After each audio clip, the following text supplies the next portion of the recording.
আপনার হাতে থাকা স্মার্ট মোবাইলটি কি গরম হয়ে যাচ্ছে, অথবা আপনার স্মার্ট মোবাইলে অতি দ্রুত চার্জ কমে যাচ্ছে, অথবা আপনার স্মার্ট মোবাইলটি হ্যাং হয়ে যাচ্ছে?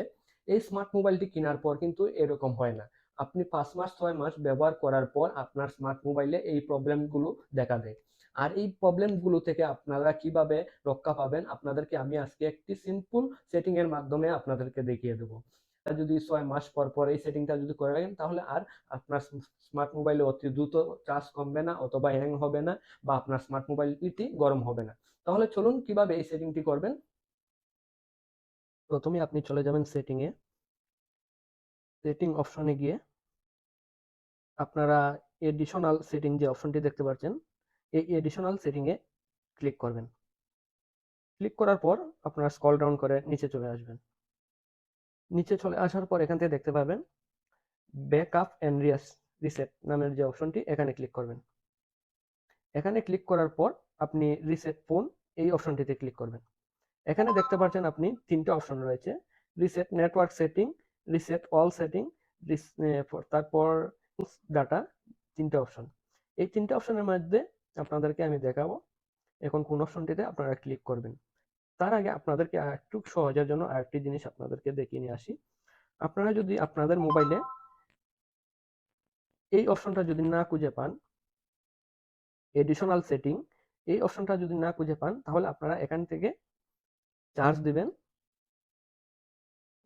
রিসেট রিসেট ফোন লিখে চার্জ দিবেন।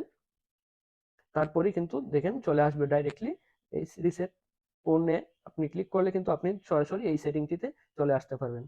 তারপর আপনি এই দেখেন রিসেট অল সেটিং এ যদি আপনি ক্লিক করেন, তাহলে কিন্তু আপনি আপনার মোবাইলটি ফ্রি হয়ে যাবে এবং কোনো হ্যাং হবে না, আপনার মোবাইল থেকে অটোমেটিকলি চার্জ কমবে না, অথবা আপনার মোবাইলটি গরম হবে না। এই রিসেটটা যদি দেন, তাহলে আরেকটি কাজ কি হবে, আপনার মোবাইলে যে ভিডিও অথবা ফাইলগুলো রয়েছে, এই ফাইলগুলো বা অ্যাপসগুলো ডিলিট হবে না। আর এইগুলোতে যদি আপনি ক্লিক করেন, যেমন রিসেট নেটওয়ার্ক সেটিং অথবা এনআরস অল ডাটা, এটার মধ্যে যদি ক্লিক করেন, তাহলে কিন্তু আপনার মোবাইল থেকে যতগুলো তথ্য রয়েছে, অ্যাপস, তারপর ফাইল, ছবি, ভিডিও, সবকিছু কিন্তু চলে যাবে। আর রিসেট অল সেটিং এ যদি ক্লিক করেন, আপনার এগুলো কিন্তু যাবে না। আপনি এখানে ক্লিক করার পর এখান থেকে আপনার যদি মোবাইলের পাসওয়ার্ড দেওয়া থাকে বা লক, পেটিএম লক দেওয়া থাকে, তাহলে আপনি পেটিএম লকটা ভেঙে নেবেন। তারপর রিসেট অল সেটিং এ আপনি ক্লিক করে দেবেন। রিসেট অল সেটিংকে ক্লিক করে দেওয়ার পর আপনার সেটটি ধারাবাহিকভাবে রিসেট হওয়া শুরু হয়ে যাবে, এবং একটু সময় অপেক্ষা করবেন। তারপরে দেখবেন আপনার ফোনটি আবার ফ্রি হয়ে চলে আসবে। আর এভাবে কিন্তু আপনার স্মার্ট মোবাইলটি ফ্রি করে নিতে পারেন। আপনার মোবাইলটা এই সমস্যাগুলো থাকে, যদি এই সমস্যা থেকে আপনি সমাধান নিতে পারেন। আর এই দেখুন, এই মোবাইলটি কিন্তু বদ্ধ হয় নাই। অনেক মোবাইল কিন্তু বদ্ধ হয়ে যায়, আবার আমার মোবাইলটি বদ্ধ হয় নাই। এই রিসেট অল সেটিং এ ক্লিক করে দেওয়ার পর একটু সময় কালো হয়েছিল, তারপর কিন্তু আবার ঠিক হয়ে গেছে। আর আমার এই ভিডিওটা দেখার পর যদি কিছু একটা শিখে থাকেন, তাহলে অবশ্যই আমার ভিডিওটা শেয়ার করে দেবেন আপনাদের ফেসবুক টাইমলাইনে। আর পরবর্তী ভিডিও দেখার জন্য আমার ফেসবুক পেজটিকে ফলো দিয়ে রাখবেন, ইউটিউব চ্যানেলটিকে সাবস্ক্রাইব করে রাখবেন। সবাইকে ধন্যবাদ।